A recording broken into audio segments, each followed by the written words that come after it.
Computer. Jojo McDuffie, welcome to Tuesdays with Mike. How are you? Man, I'm doing well. Great to be with you, Mike. I'm pleased to have you, and I'm looking forward to this discussion.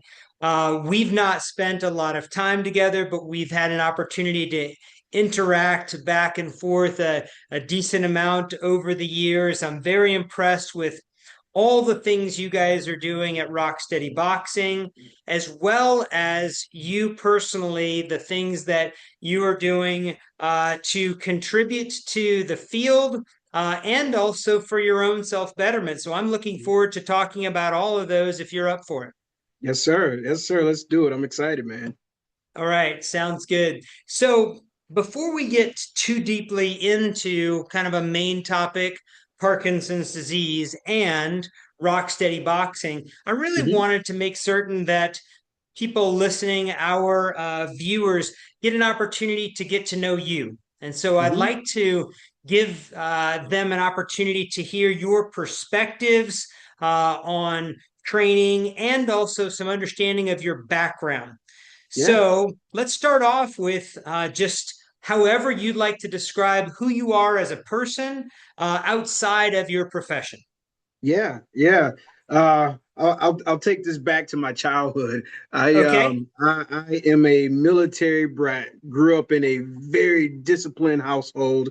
My dad retired as a lieutenant in the Navy. So we moved around quite a bit throughout the United States. Which for me that's helped me out, in my current state because I can blend in with any environment, any community, talk to a Nice. wall if I need to, right? Yeah. Um, and so, growing up an only child, I found my community in sports. So, I was a football player and wrestler all through high school. I went to college on a Army ROTC scholarship, as well as Okay. played football until injuries kind of derailed my college career. I broke my leg my freshman year in my junior year of college. And so, at some point in time, you got to be like, you know what? This ain't it. Let's try something different. Which for me, it kept me in the gym. Honestly, I often share with my daughter who is 12 that Daddy spent more time in the gym than he did in the library in college. Which is kind of where I'm at today, But right? that served you well. Yeah. Yes, Yeah. yes, it did, and so after college, it was all about how can I keep myself as physically prepared for any and everything. And as a econ major, I just knew I was going to get into like big corporate world Hmm. after college, and I tried that, and I did not like that at all. Okay. And so that kind of motivated me to get out there, find a way to make um, fitness, strength training kind of my job, how I feed my family, and I've been able to do that, and so it's a huge part of my life. It does not for me. What I always say is that I feel really blessed to be able to call myself a strength coach. Right, it Hmm. is something that I love to do. It is something that I'm able to share with the community that I live in. My parents always talked about service to others. My mom, she donated her time to military families. When my dad would come back into town from being out to sea, he donated his time. My grandmother, who lived with us, she was at the polls every election year, Is that basically right? from sun up, sundown. She was there. And so we've always had this service to others. And so that's what I feel like my role in the strength community is that make sure all the people kind of in my hood are walking around really strong. Yeah. That's amazing. It's so special and it's so energizing to hear that small excerpt of your story. I've got three quick follow-ups Yeah. on that. They're pretty easy. Number one, did your dad have any problem with his Navy experience and then, son being aligned toward Army? Any issue there? Did you sail by, no pun intended? It was his idea. Okay. All Yeah. right. Yeah. All right. If we gotta pay for college, this is how we're doing it. Let's go. Okay. That's good. Number two, an interesting twist here. You're telling me in college spent more time in the gym than classroom. And now I know, and we're going to get to this, you're back in the classroom, Yeah. essentially getting your PhD. Are you still in that seesaw balance, or now is the classroom more time than the gym? Oh my God, I get to bring it all together now, right? I get to see how they all work together now. It's Good. we can call it experiential learning. Okay. All right. All right. I like that. And I guess the third one kind of brings us into my second major question. You've got a clear sports background, Mhm. service background, raised with an extended family, parents and grandparents. You spoke of your grandma there. Tell me what brought you to majoring in econ? You could have easily gone a route that filled that bring it all together type of Yeah. concept towards something that felt more athletic. Why econ? Yeah, so originally my original intention was to major in psychology. Okay. And then my dad has of course had a huge influence in my life, and he was like, "Son, that's stupid. Find something else." And luckily, I went to a liberal arts college to where I had my first 2 years to kind of figure things out. And within that liberal arts education, econ just fit me best. It said no matter what field I go in, this econ business background will serve me very, very well. And it really has. It has served me very well to use that knowledge. Like if I wanted to, if my wife allowed me to, honestly, I can do our taxes every single year, Yeah. right? Yeah. When it's time for the planning, um, strategic planning for any organization that I worked with, I've been able to use that to think about forecasting for the years to come. Yeah. So it's Yeah. it's served me very, very well. But I also think that's a product of being at a liberal arts school. Yeah. What school was that? So I went to Randolph-Macon College. Shout out to my Yellow Jackets. That's in Ashland, Virginia. Okay. All right. Yep. Very good. Yes, sir. Okay. So we know bachelor's degree in econ. You Mm-hmm. move towards sports and performance training. You Mm-hmm. have clearly experience and expertise in that direction, Mm-hmm. eventually becoming a Rocksteady Boxing affiliate owner, if I'm correct, Mm-hmm. and head coach subsequently. Talk to us about that translation. When did you actually become an affiliate owner, and how did that Mm-hmm. come to pass? Yeah. So within my community, I became known as the boxing coach. So as a part of my fitness practice, I would do a lot of mitt work with some clients. I would have athletes reach out to me and say, "Hey, I can't run right now, but can I box?" So I became known as the boxing coach while I was working in recreation at the University of Virginia. Okay. Um, and then kind of moonlighting in the boutique fitness scene, however I Mhm. can get my hands in, that's what I was going to do. Um, there was a woman in town who had been diagnosed with Parkinson's disease, and she had heard about Rocksteady Boxing, and so she approached the boutique fitness studio that I was at, and all she knew was boxing happened within our training program, and Okay. so she approached and said, "Hey, well, is anybody willing to work with me?" And Mhm. I actually didn't find out until about 6 months of her asking that this was a question that was put forth. And so it Okay. just so happened I was in my yearly evaluation. They brought it up to me, and I was like, hell yeah, let's do this.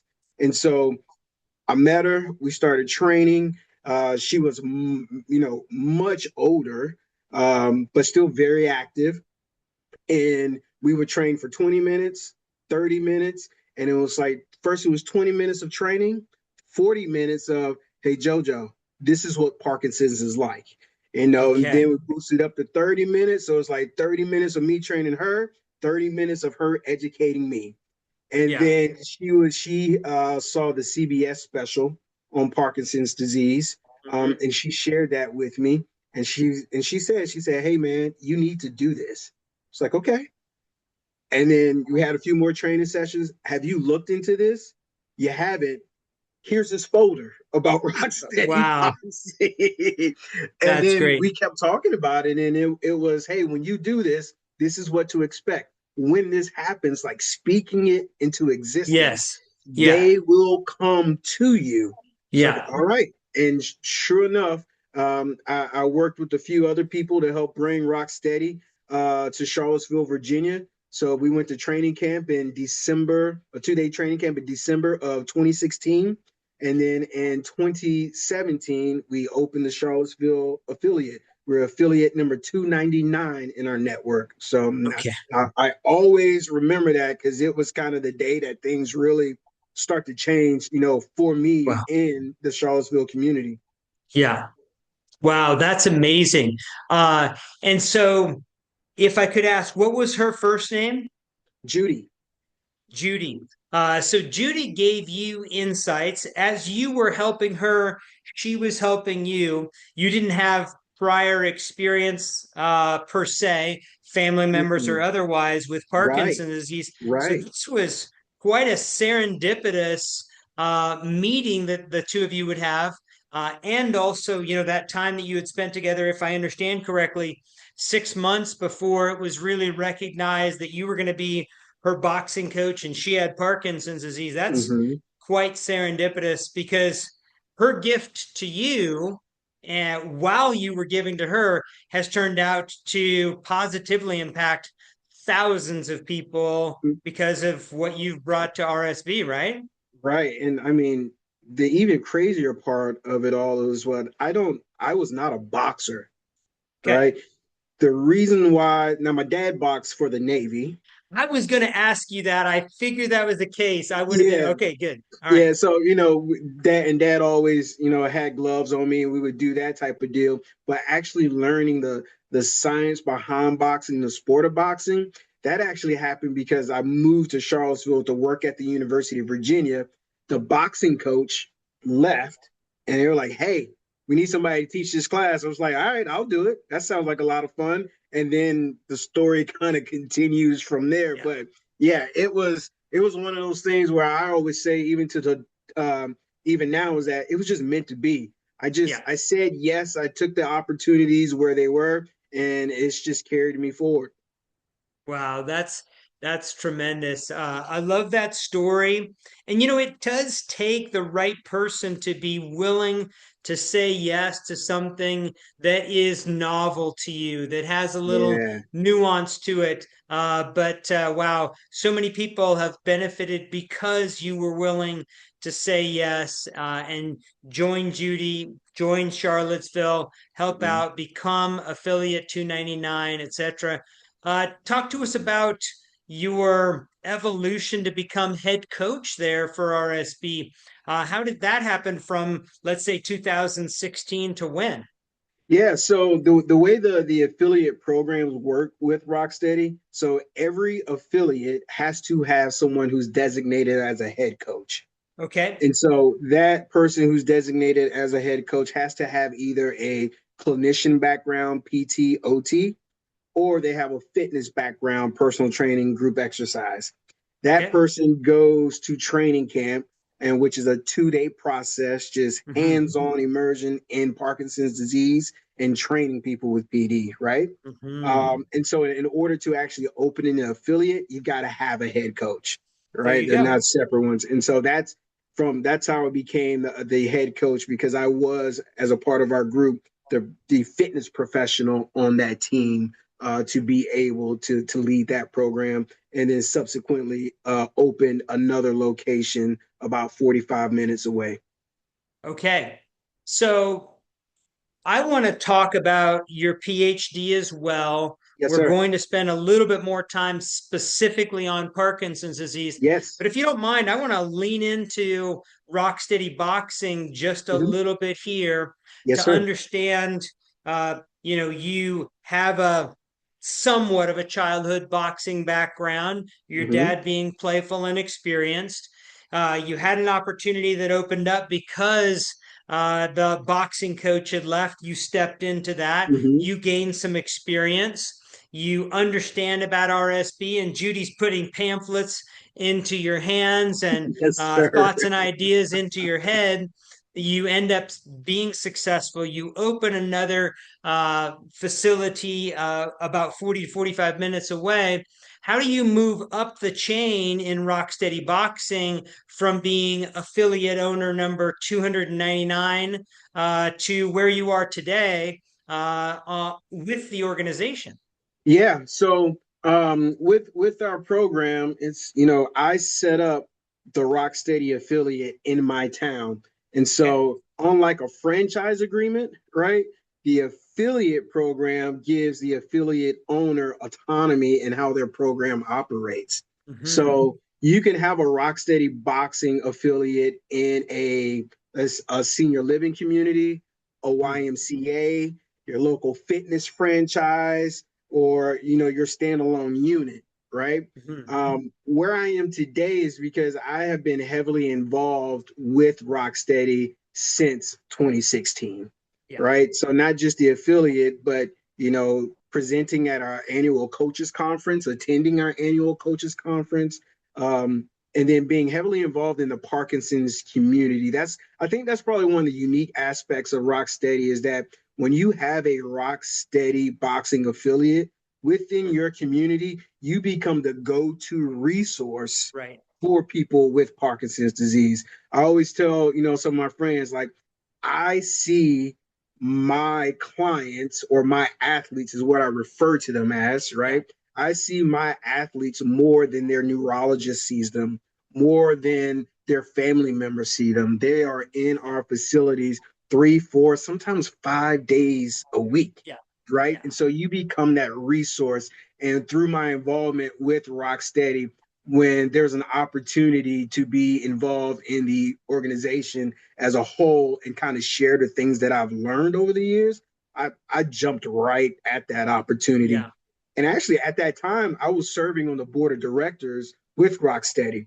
Okay. Uh, and when it came open, it's like, well, yeah, we could talk about a lot of things on the board and things like that.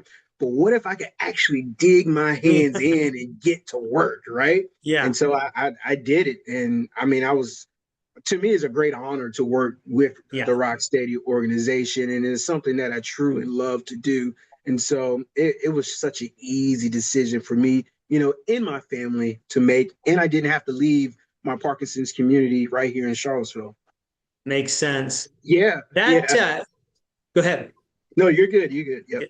I have not attended yet. I hope to someday. I hear great things. I believe is it called Coach Con? Yes, Coach Khan. Tell us a little bit about that. I hadn't thought I would ask you this question, but I'm intrigued by that because it's supposed to be a pretty fascinating and mind-blowing experience.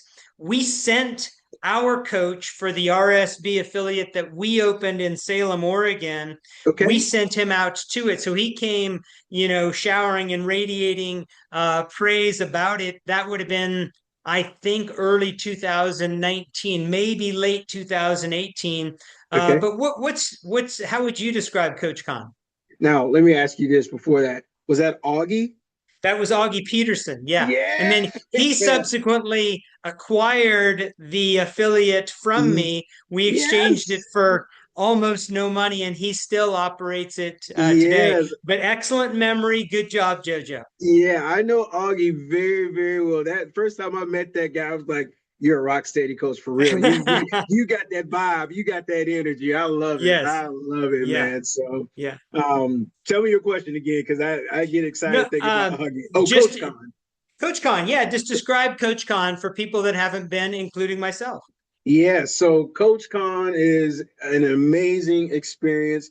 Coach Khan is for all of the coaches, head coaches, and coaches within our Rocksteady Boxing Network. So at this moment in time, we have over 4,000 coaches, right? And so Coach Khan is an opportunity, an educational opportunity, as well as a networking opportunity, right? Sure. So as Rocksteady coaches, we don't get to see our fellow coaches very often. And I have a group of guys, we refer to ourselves as a wolf pack, who we have been to, most of us have been to just about every single coach con, but we met at the first one and we've been together ever since. And Nice. so we invite coaches, we invite clinicians, we invite experts out in the field to come and just speak to their trade. Are you a dietitian who can tell us about nutrition and Parkinson's disease? Um, are you someone in the insurance industry that can maybe tell folks to about what to prepare for, or life Mm, good planning and point. things like that? How to have these conversations, how to have difficult conversations with the athletes and their families that you are Right. working with. Wow. And Yeah. so it's about a 2 day full on experience of Hmm. education and networking. We have vendors there that also have opportunities to help sponsor our coach conference and also speak at our coach conference. Okay. I will say for those folks, they love Coach Con because they are talking directly to our coaches and we embrace them as one of our own. We're like, thank you for being here. Come hang out with us. Tell us more about what you do. We'll tell you more about what we do. And Nice. who's your contact in our community? And we'll have that conversation. Yeah, Wow.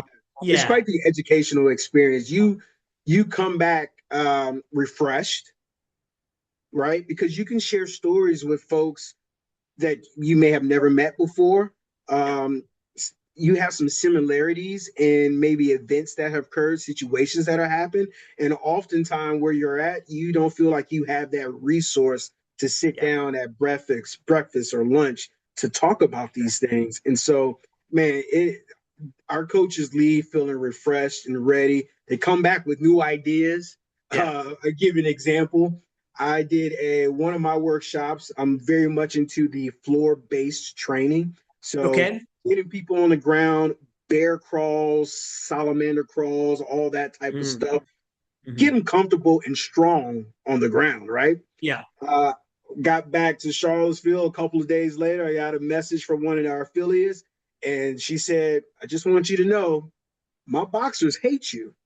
And I was like, "What do you mean they hate me?" It was like, "You have never had us do bear crawls before, and you go to this coach's con, and you come back and you got us doing bear crawls for 2 minutes. Who Nice. taught you this?" And tell them we hate him. Oh my gosh, that's a great story. And Yeah. we all know that that hate is set in conjecture, and Yes. who knows which one of them 5 days later was going to need that skill of being able to Yes. move on the ground. Because Yes. yeah, if you don't choose it, you lose it, right? That's right. That's right. Yeah. So let's talk a little bit about your education before we wrap up, and Okay. specifically your educational aspirations before Mm-hmm. we wrap up and spend good time on Parkinson's disease itself. Yes, sir. Now, I know that you have recently undertaken a pursuit of a PhD in health sciences, Mm-hmm. exercise, and sports science. I don't know how long you've been in that program Mm-hmm. or where you're getting that degree from. So I'm going to want to hear that. Yep. But I want to find out what continues to impassion you about seeking further education, and what do you hope to do with this degree? Yes, sir. So the passion comes from really my strength training background. Hmm. My mentors over the years have always emphasized the kind of the phrase or the slogan, always a student, forever a student, right? Okay. And so we're never an expert. There's always an opportunity to learn, right? And I've had the opportunity to learn from folks from strong first kettlebell industry. Mm-hmm. I've had the opportunity to learn from folks from West Side Barbell, right? Hmm. And how to bring those two worlds together. And so I've always had this just kind of just craving for more Hmm. information, right? Yeah. And the one thing about Parkinson's disease is that everybody who's involved with Parkinson's disease, well, no one knows everything, Yeah. right? We are still learning every year. There is something new about it. And so, what really inspired me to pursue a PhD Mhm. initially was because I was reading so much research, I didn't understand a damn thing about it. Like, there's just so Yeah. much that goes into the research process that I think when we decide to just Google for the answer, at this point in time, I'm like, that's kind of disrespectful because the research Yeah. is out there. You Yeah. just got to dig for it, right? Wow. Yeah.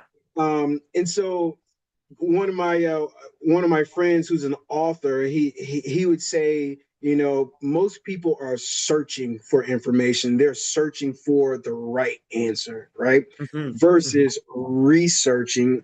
And what I've learned in my time, I guess I'm in year 5 of my PhD program.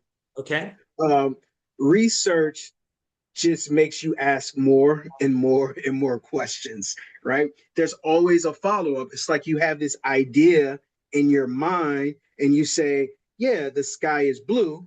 Yeah. Well, I want to research why is the sky blue, right? Hmm. What's happening in the environment that makes that happen? Well, why Yeah. wouldn't it turn orange or anything like that?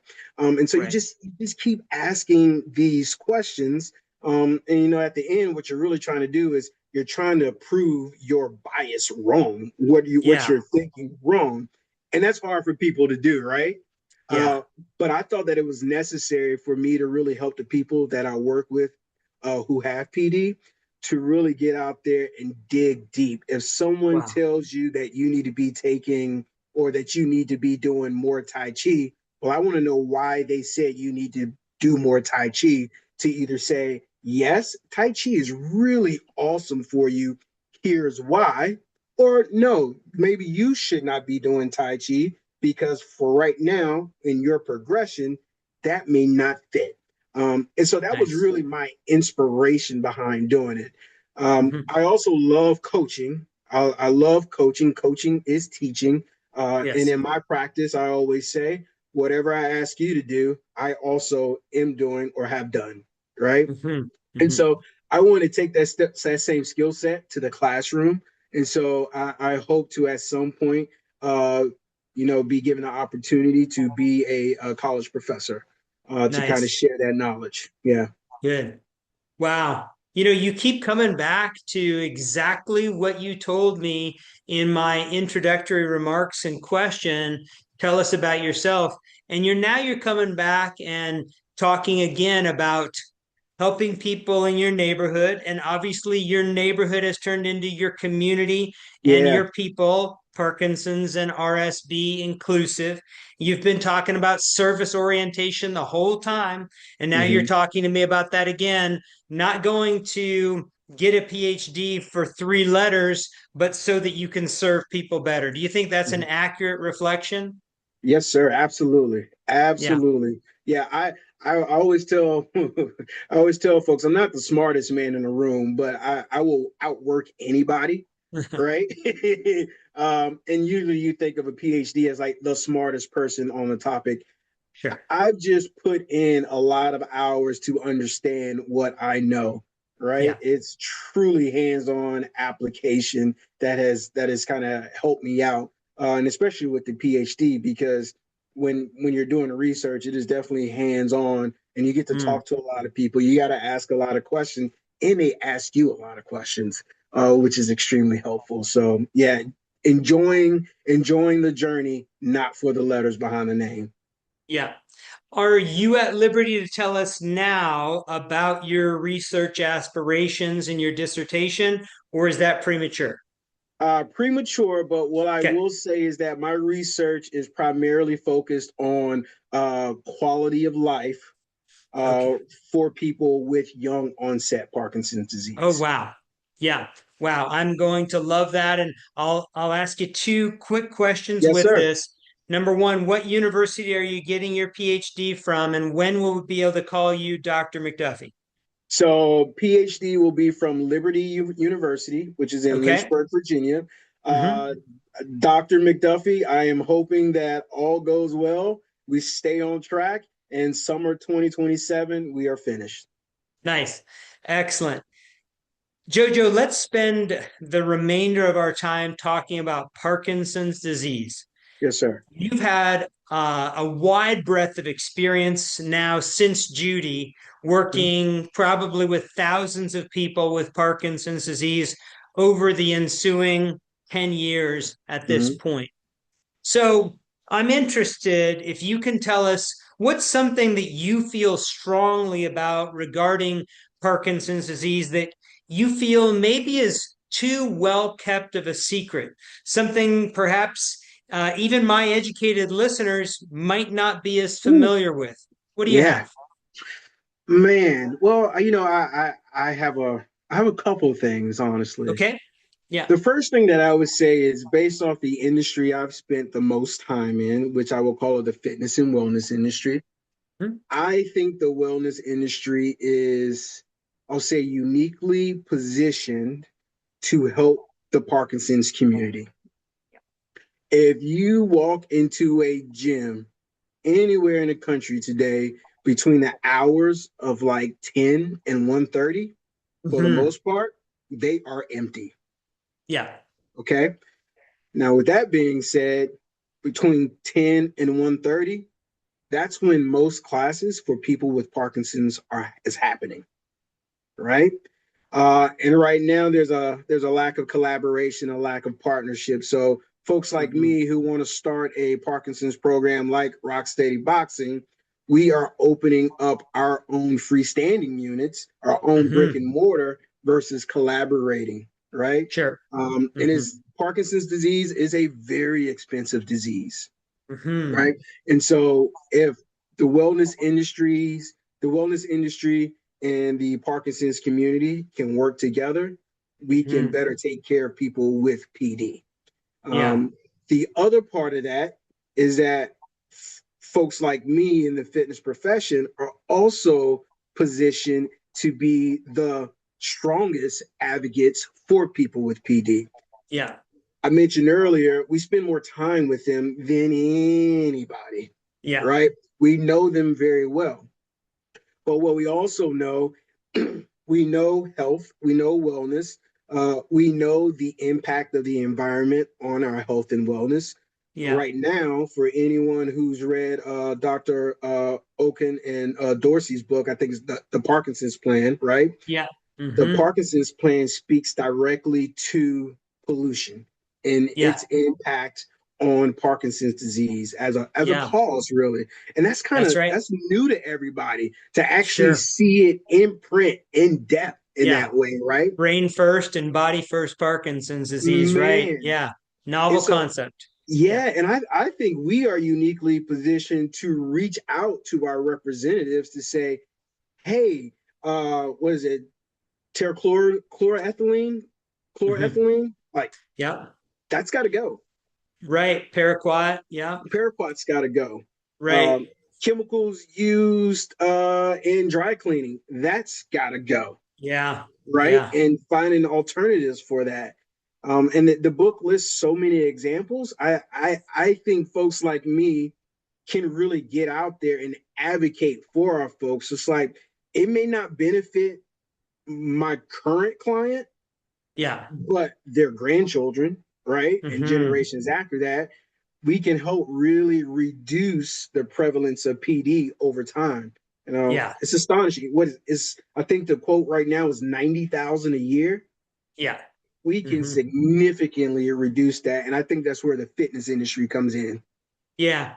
That's such a beautiful comment too, because one could only hope that we are at an apex, both with the considerations of the aging dynamics of our population, Yes. baby boomers moving through prime years of diagnosis, but also the timing of the use of pesticides, fertilizers, and the like that you've already mentioned here, Right. when those would have had their greatest impact Yeah. and changing an individual's biology emanating into a brain Yes. first or a body first. Maybe if we have some control over that, in coupling with the aging dynamics that we'll be Hmm. reducing, that we can Right. actually see the incidence of Parkinson's disease decrease within less than 10 years. Yeah. Yes, and that would be amazing.